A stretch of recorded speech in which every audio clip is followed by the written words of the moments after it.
নমস্কাৰ বন্ধুসকল, কি খবৰ? আশা কৰোঁ সকলো ভালে আছে আৰু মোৰো ভাল। তো বন্ধুসকল, আপোনালোকক সকলোকে আকৌ এবাৰ স্বাগতম জনাইছোঁ মোৰ চেনেললৈ এটা নতুন ভিডিঅ'লৈ। তো বন্ধুসকল, আজি এটা ছাইডত আহিছে, যিটো ছাইডত আমি বাউণ্ডাৰী ৱাল আৰু লগতে গেটৰ যিখিনি বনাই থৈছে তাতে আমি ৱাল টেক্সচাৰ ডিজাইন কৰিম। তো কেনেকৈ কৰিছোঁ, কি কৰিছোঁ আপোনালোকে গোটেইখিনি দেখাব। ইয়াতে কি বস্তু ইউজ কৰিছোঁ, তো আপোনালোকে ভিডিঅ'টো চাই থাকক। আৰু চেনেলটোত যদি কোনোবা নতুনকৈ আহিছে, চেনেলটো প্লিজ ছাবস্ক্ৰাইব কৰি দিব, লগতে লাইক কমেণ্ট আৰু শ্বেয়াৰ কৰিবলৈ নাপাহৰিব। তো মই কথা কৈ নাথাকোঁ, আপোনালোকে ভিডিঅ'টো সম্পূৰ্ণ চাওক, আপোনালোকে সকলোৱে নিজে বুজি পাব গোটেইখিনি। তো ভিডিঅ'টো চাই থাকক।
আমাৰ ডিজাইনটো কৰি হৈ গ'ল আৰু শেষত এনেকুৱা দেখা হৈছে। আপোনালোকে নিশ্চয় ভাল পালে ভিডিঅ'টো চাই।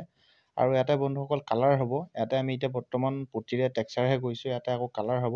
তো আপোনালোকে সেই ভিডিঅ'টো ইয়াৰ নেক্সটত দেখা পাব। গতিকে সকলোৱে ভিডিঅ'টো চাব, আৰু যিসকলে মোৰ ভিডিঅ' চাই তেওঁলোকক মই বহুত ধন্যবাদ জনাইছোঁ। আৰু আজিৰ ভিডিঅ'টো মই ইমানতে সামৰণি মাৰিছোঁ। তো আজিলৈ সকলোকে বাই বাই। আগলৈ ভিডিঅ'বোৰ চাব। ইয়াৰ পিছতে আকৌ নেক্সট ভিডিঅ'টো আহিছে, আপোনালোকে নিশ্চয় চাব। Bye bye.